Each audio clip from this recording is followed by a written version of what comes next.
This is Impact Healthcare, people and strategies that are disrupting the health benefits industry. And now, here's your host, healthcare benefits industry expert and the originator of the transparent health benefits movement, Lester Morales.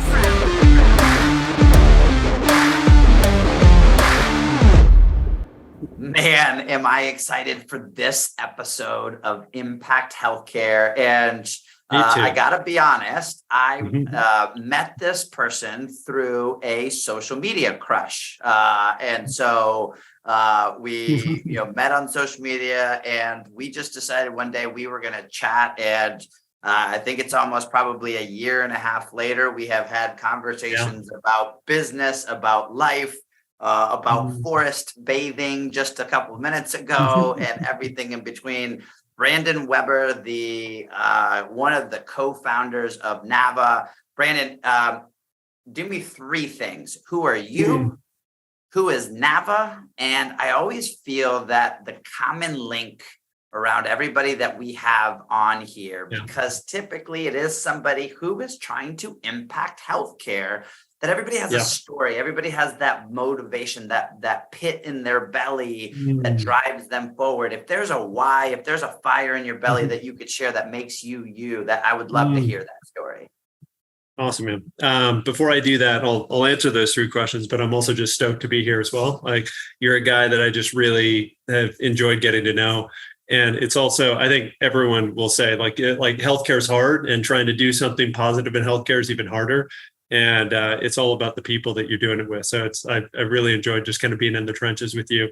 Who am I? So I'll hit the first two quickly, and maybe the third takes a little bit longer. So I am a technologist by background, trade and training. I spent the last 15 years building high growth technology companies that have operated in industries that are heavily brokered, where there's a middleman sitting between the buyer and the seller of goods and services. And I built companies that bring technology to that middleman work. And so that's my background. I am not by background, trade or training, a healthcare expert, nor a long-term benefits broker. But I'm a quick study, and I've spent a fair amount of time getting into it. And I think that the second thing that kind of, like, what is NAVA? So NAVA is a benefits brokerage that leverages technology and financial alignment to lower the cost of healthcare for the average employer and their employees. We specifically focus on small and medium-sized employers with between 50 and about 1,000 employees, which is, we think, a segment of employers that kind of are getting the worst of both worlds. They've got a lot of complexity in their needs around benefits and healthcare, but they don't have very much resourcing. They got very small HR teams that are trying to do many things. And as a result, they're getting the worst results, actually. Like, Kaiser Family Foundation shows year after year that segment of employers and their employees are getting the largest healthcare cost increases, lowest employee satisfaction. So that's where we're really focused. We see a huge opportunity to transform that. It's also where about 85 million Americans get their healthcare in that segment. So that's what NAVA is doing. And I think what makes us unique in this kind of world of mission-driven benefits brokerages is our superpower, which is operations and technology applied to that problem, which we can get into, down the line. And then I think the third question, what motivates me? Obviously, I'm wearing a Fix Healthcare shirt. And NAVA's stated mission is bring high quality, affordable healthcare to every single American. But the backstory behind that is I grew up in rural northern Alaska in a blue collar family. And I grew up in an environment where healthcare just always felt unsafe for me and my friend. I was constantly kind of confronted as I grew up with folks going through medical bankruptcies or having to do a GoFundMe campaign for a burst appendix before GoFundMe was a thing, and you were just basically trying to raise money. And so I remember, I think, like, a consistent theme in my life was always like, healthcare is an unsafe place to be. Stay away from it, man. Stay healthy. Just try to avoid it if you can.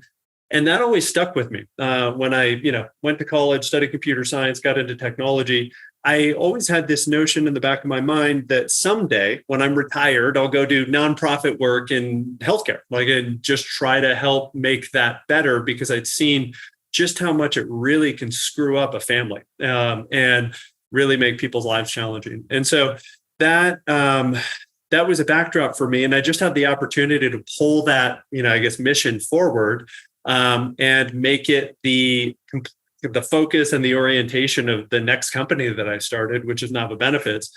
And I think we'll get into this in more detail, but what I got so excited about, I'm a guy who spent 15 years working in heavily brokered industries.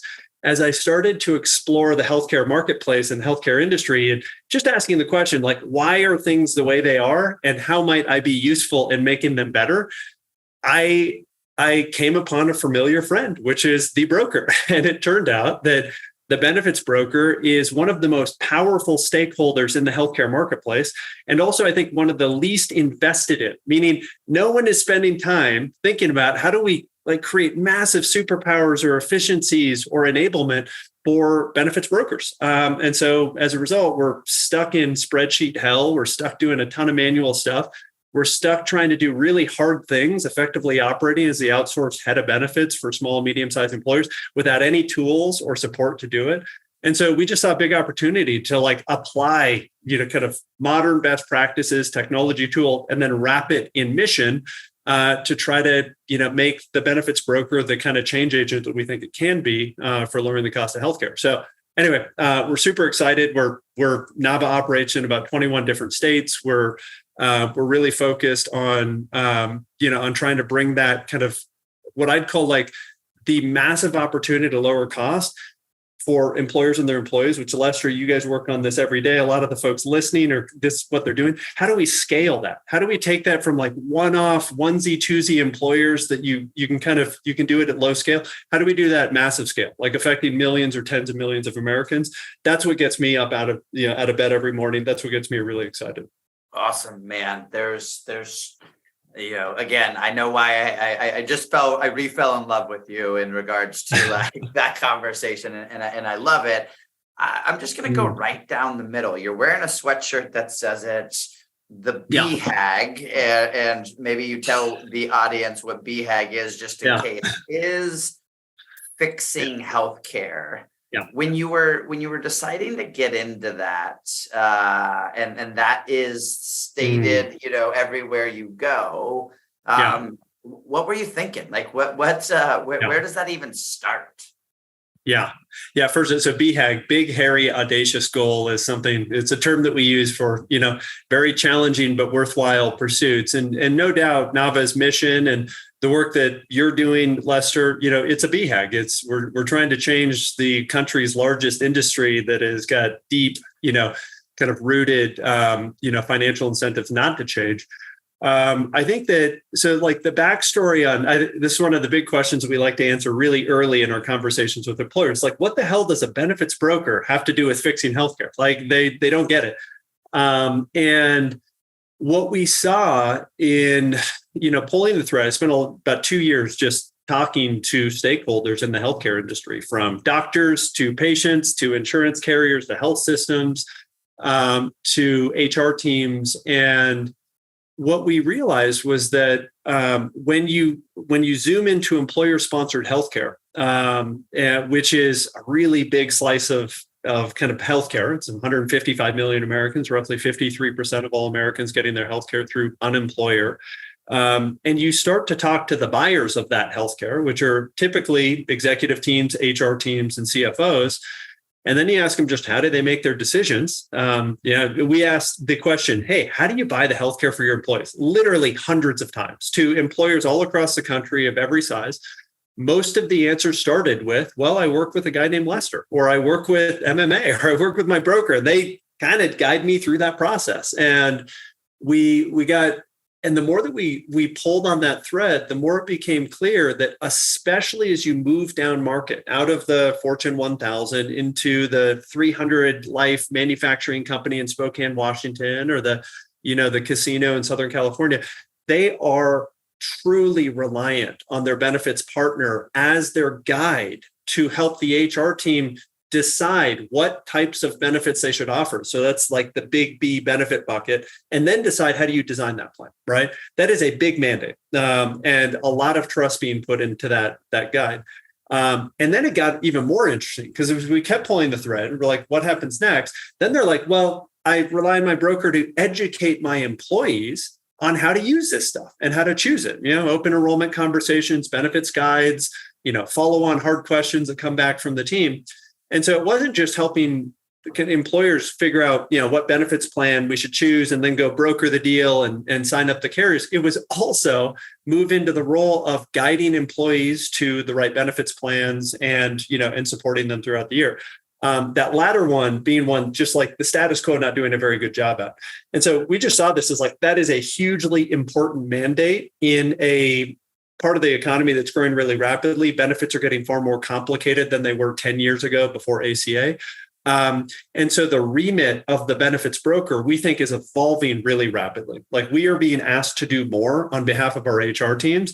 And we saw an opportunity to kind of rethink that approach. We think that if you double click on any of the traditional benefits brokers, and I love these guys, I've got great respect for Hub and MMA and Willis Towers Watson. We recruit a lot of folks from them. And they've got good people, but you actually look under the hood at how they're doing what they do. Like, how are they doing the business of building benefits plans and then guiding employees? It hasn't changed in 20 years. And I hear that directly from the consultants and the client success managers and the benefit analysts that work at those companies.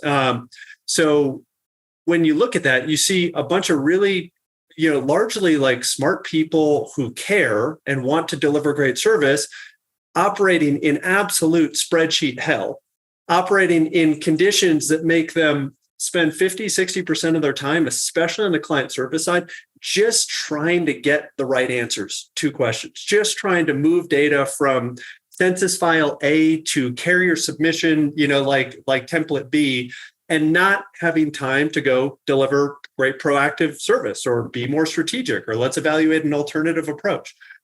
So it's really boring. It's kind of the back office of benefits, but we think it's just a massive opportunity. And so that's one of the big areas that we're investing really heavily in, is how do we bring what we're good at, technology, operations, to the problem of trying to do, benefits brokerage and being a benefits partner, so that we can kind of supercharge the work that our consultants, our client success folks are doing.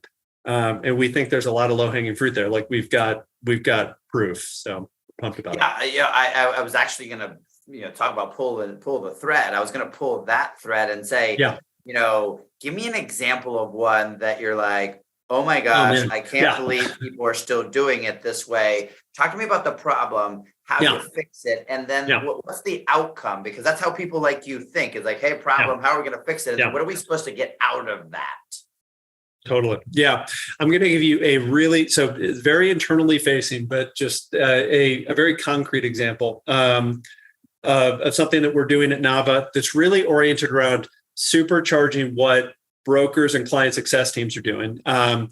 And so I'll take a very specific example, taking an ease, Ben admin system called ease, taking an elections file out of that for a very specific carrier, like Sun Life is an insurance carrier that does a number of different lines of coverage.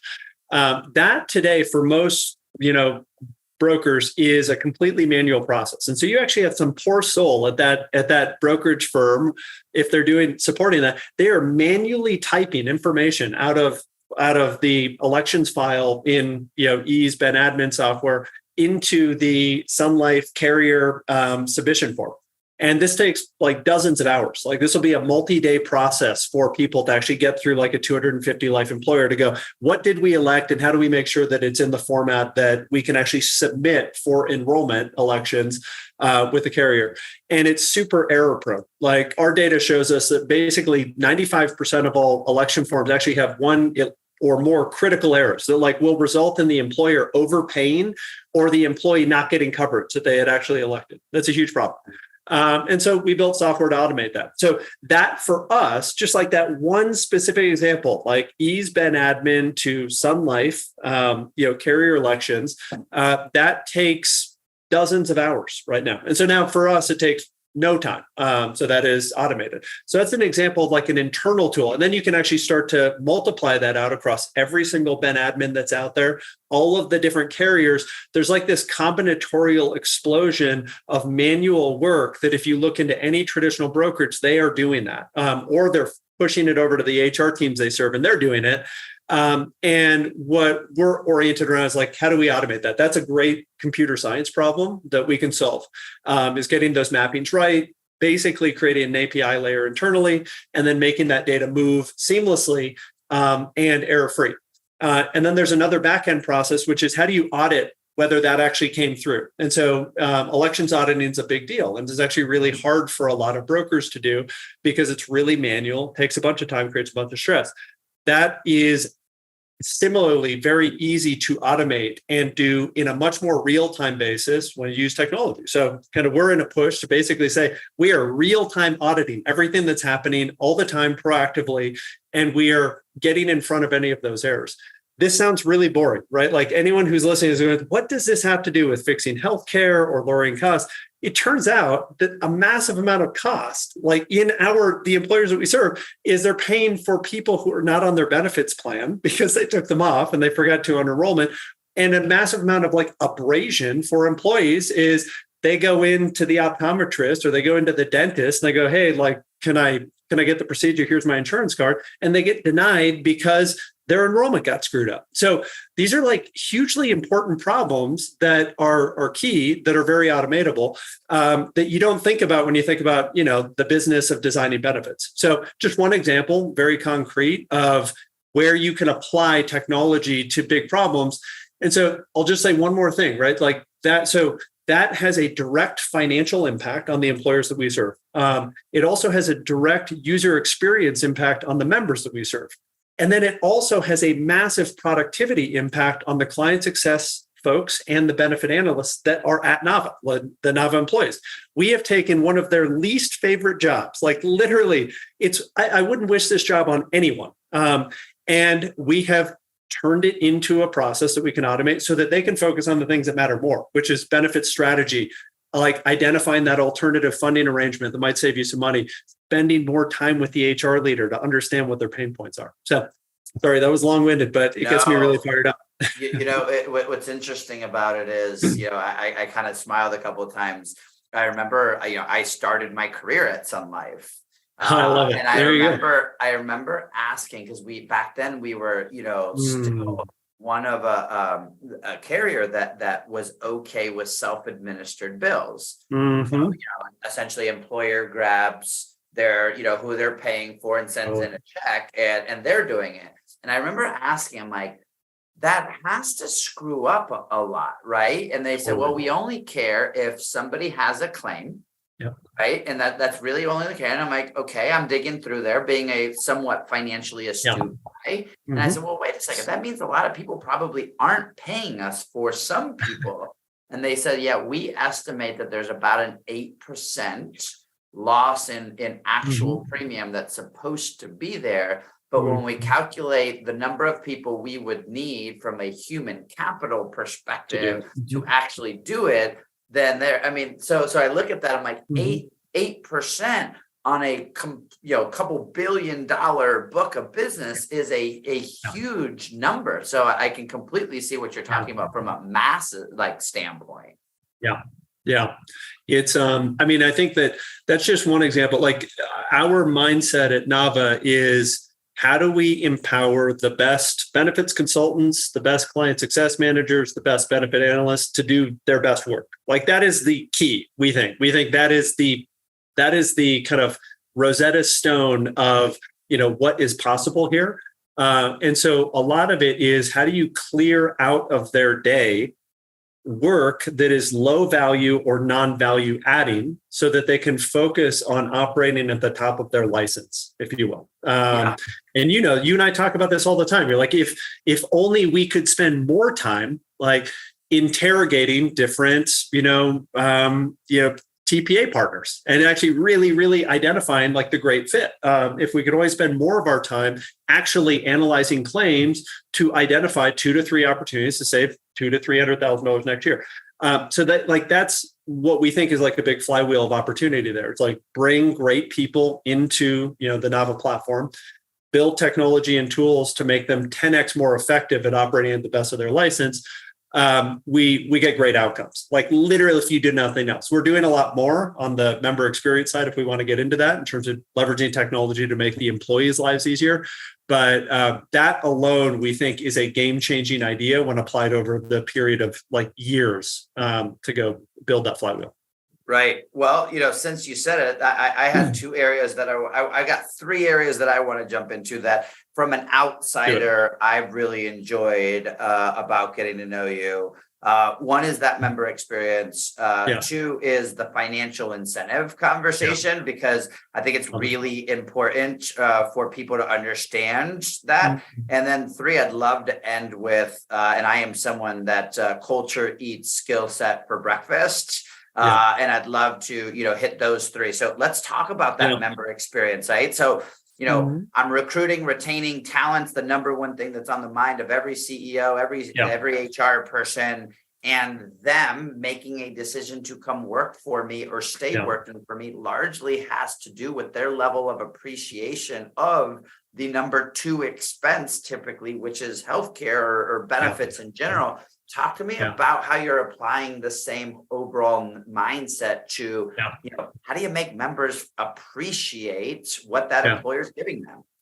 Yeah, I think it's a really important, timely question. I think that it is, if you're in benefits brokerage and you don't have a deep handle on just how important benefits like satisfaction, engagement is to the retention of the employees that you serve, you're missing a massive opportunity, and you're missing probably what I think is going to be one of the biggest net new jobs that the benefits brokerage industry has, which is how do we improve member satisfaction with their benefits? And I'll get there in a second. So I think that first off, there's, you can point to 10 different studies, surveys, et cetera, that show that benefits have never been more important to employees than they are today. And, COVID really kind of like put that on blast as we had to contend with remote, hybrid, and obviously like increasing health impacts. And so the benefits with a capital B, like that bucket of benefits has gotten bigger. And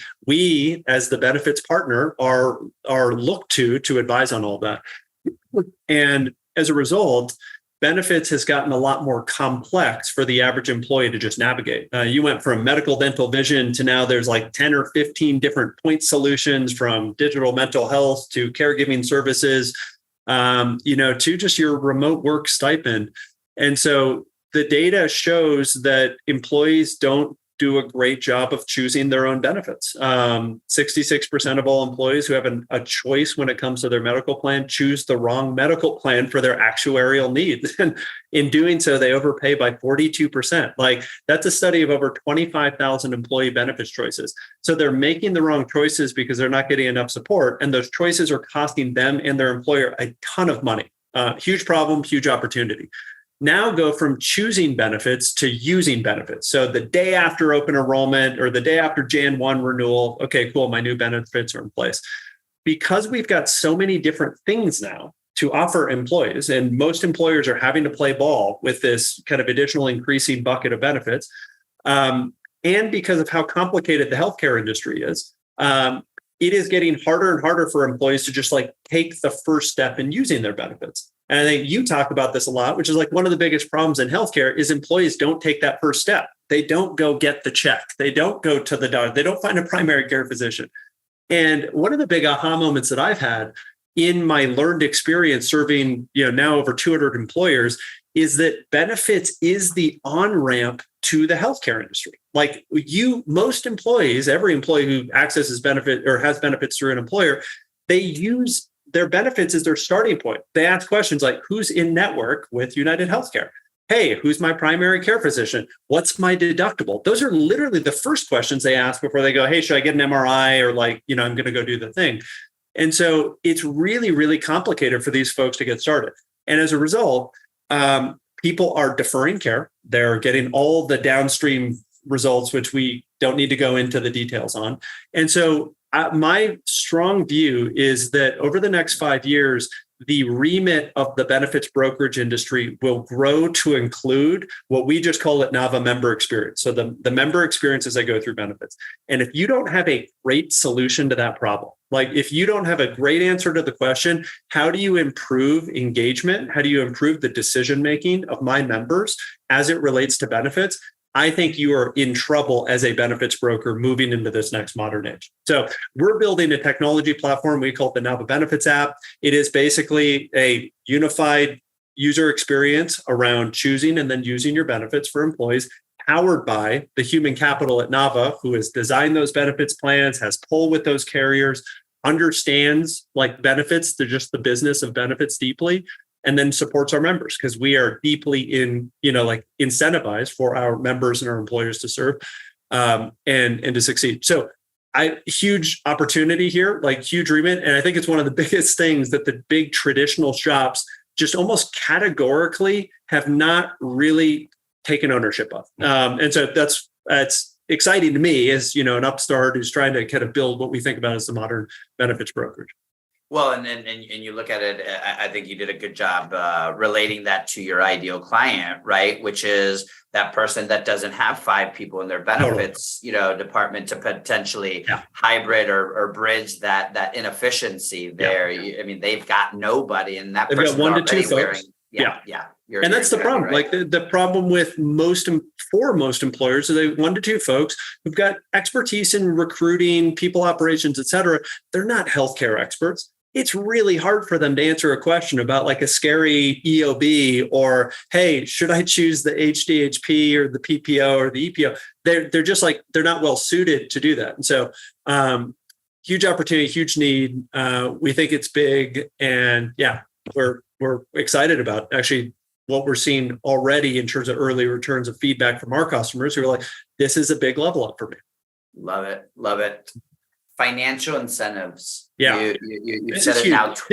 You've now said it twice. And, the word transparency comes to mind, when we saw, but when you were getting into this business, I guess it would be good to, from an outsider, what was your eyeballs aha moment? Yeah. I mean, as I started to get into, so after I was like, oh, wow, the benefits broker is maybe the most underappreciated stakeholder in this healthcare marketplace. Then I started to understand just how we get paid, right? And, what's it look like? And I come from a heavily brokered industry background. So I understand commission structures. I understand like fee structures. And what blew my mind was when I started to see the kind of 15 to 25% of benefits brokerage fees, especially at scale, are coming via these like back-end bonuses, pool bonusing, things that were completely opaque to the employers that they serve. And the other thing that blew my mind was how opaque our compensation was to the buyer, like to the customer. And that's very unique, actually, across brokerage industry. It's I came from commercial real estate. Like commercial real estate and commercial real estate brokers, the client literally just like on day one knew exactly the commission structure and the fee structure. It was just standard. Like you just shared that. And so we saw this kind of combination of 2 things. One was opacity, just like the employer truly has no idea like how their broker's getting paid or how much they're getting paid. And then 2, this scent of misalignment, like these pool bonuses from big carriers to say, cool, you renewed most of your groups with us. Awesome. Here's an extra 15% kicker, right?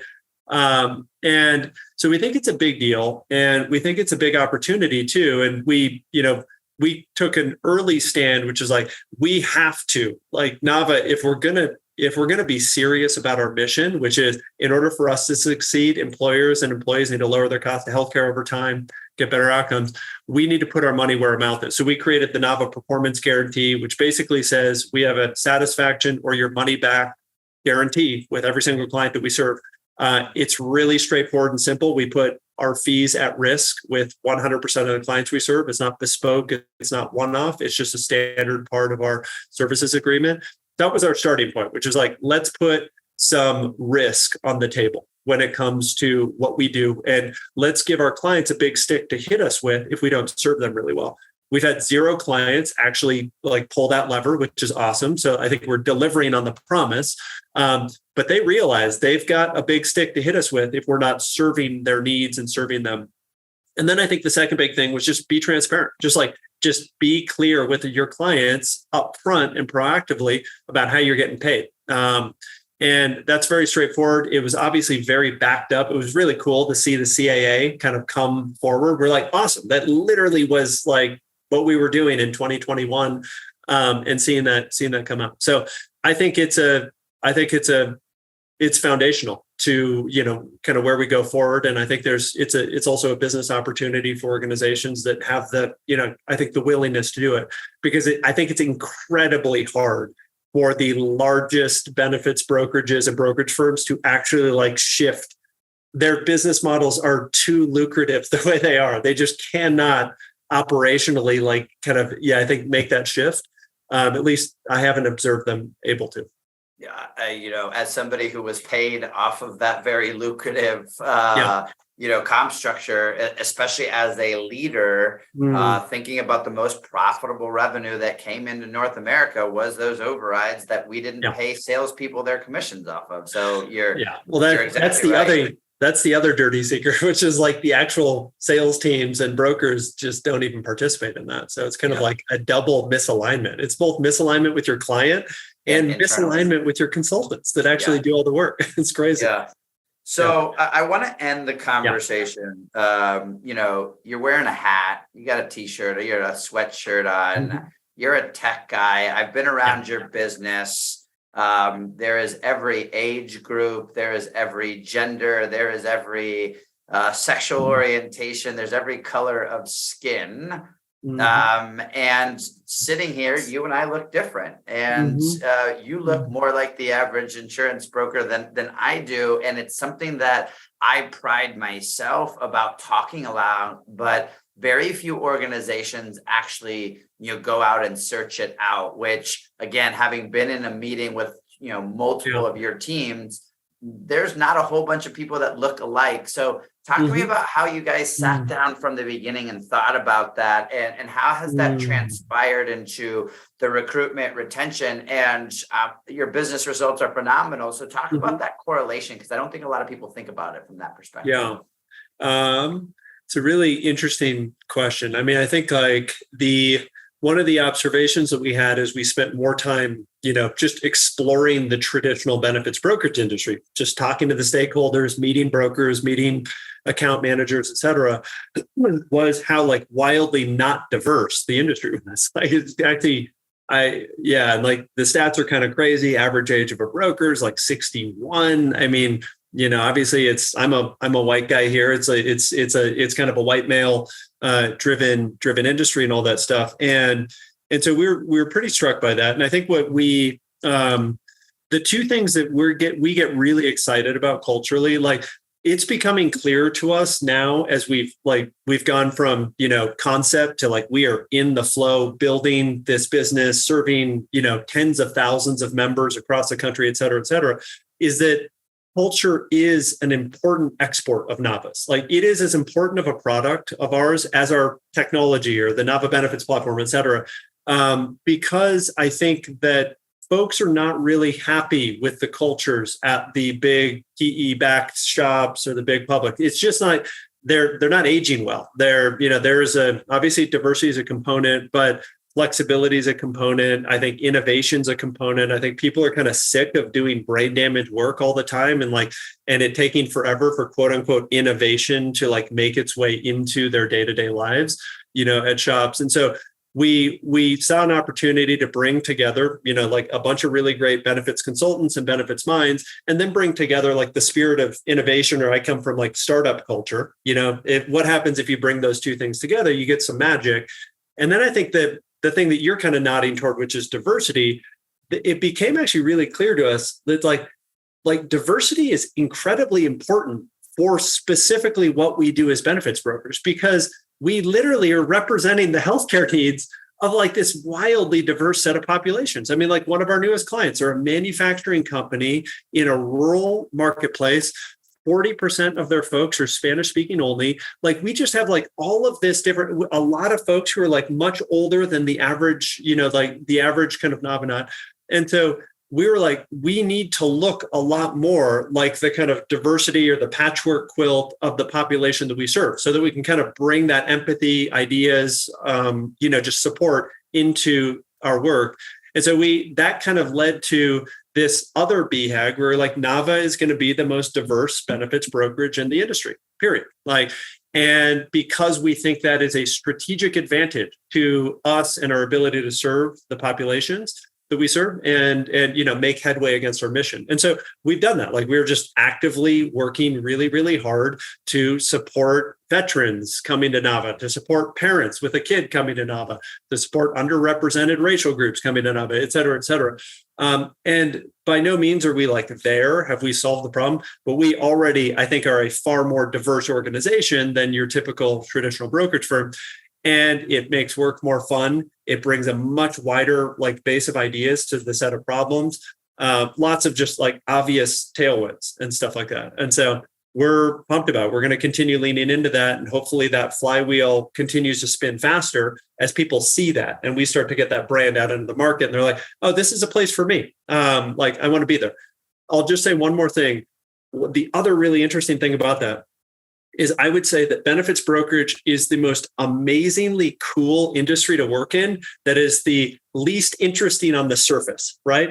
I'm like, so one of the big kind of side effects of us trying to build this diversity is we get to attract talent from McKinsey, from Amazon, from PricewaterhouseCoopers, from, all these different industries who are like, I never would have thought benefits brokerage is any interesting or cool at all. But you guys are kind of showing me that it is. You guys literally are at the driver's seat of helping people choose better healthcare.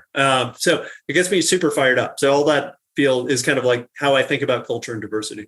I mean, there's 900 questions and things that we could dive into, but I just want to, as somebody who, again, I've spent my entire career in this, I've never seen anything else. I just on behalf of the industry say thank you because it's I think it takes a lot of courage to drop a flag in a very old, good old boy. Started in London, underwrote the Titanic, mindset. And so I love it. And so I'm imagining, Brandon, that there are advisors, there's brokers, there's account managers, there's client success people, there's all those people that are saying, that sounds like a place that I might want to hang my hat. And I got to imagine that there are employers, especially chief diversity officers and chief people officers that are looking at it saying, I've been asking, for this. If somebody wanted to learn more about NAVA, hear more about the NAVA story, follow up with you, where might they do that? Where do they keep in tabs? Yeah, totally. Well, we are growing across every facet of the business. So you and I talk about this a lot. We're looking for just mission aligned people across the business of benefits, from advisors to client success folks. I would say get in touch with me directly. I'm super accessible on LinkedIn or Brandon at navabenefits.com.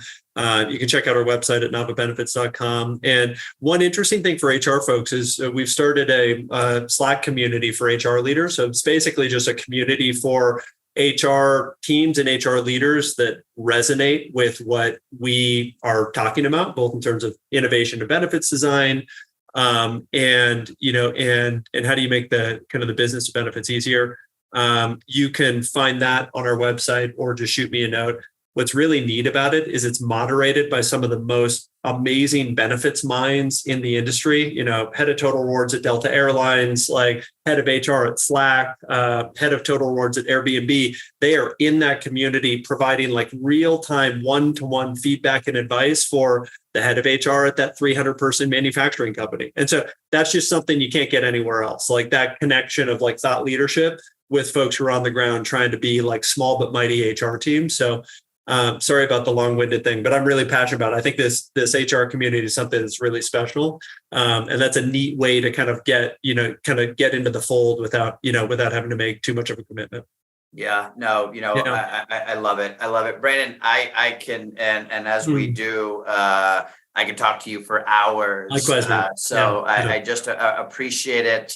When I think about impact healthcare and why I even started this, it was to give people a fresh perspective of learning something that maybe they wouldn't even know how to navigate their way in an environment where it was safe, right? Somebody could be sweeping the living room right now and nobody knows that they're doing it. So the fact that secret, I mean, I think most clients don't even understand how the insides of a benefits brokerage work. And having been one my entire career, I really appreciate it. A lot of the things that you said really resonate. So thank you for sharing. Thank you for letting us, kind of underneath the hood of NAVA. And quite honestly, thank you for having the courage to drop your flag into the space, because I think it's going to do wonders. So thank you for that.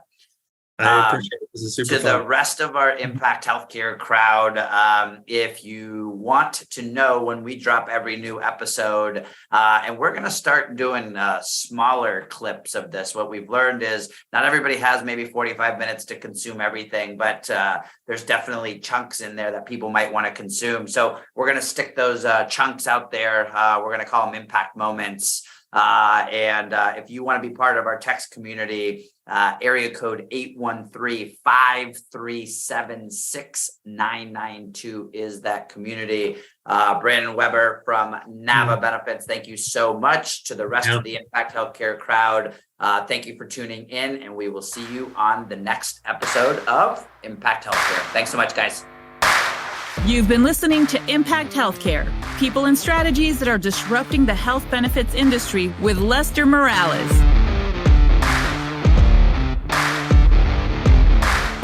Remember, the journey to getting 20% savings on your healthcare benefits starts with total transparency.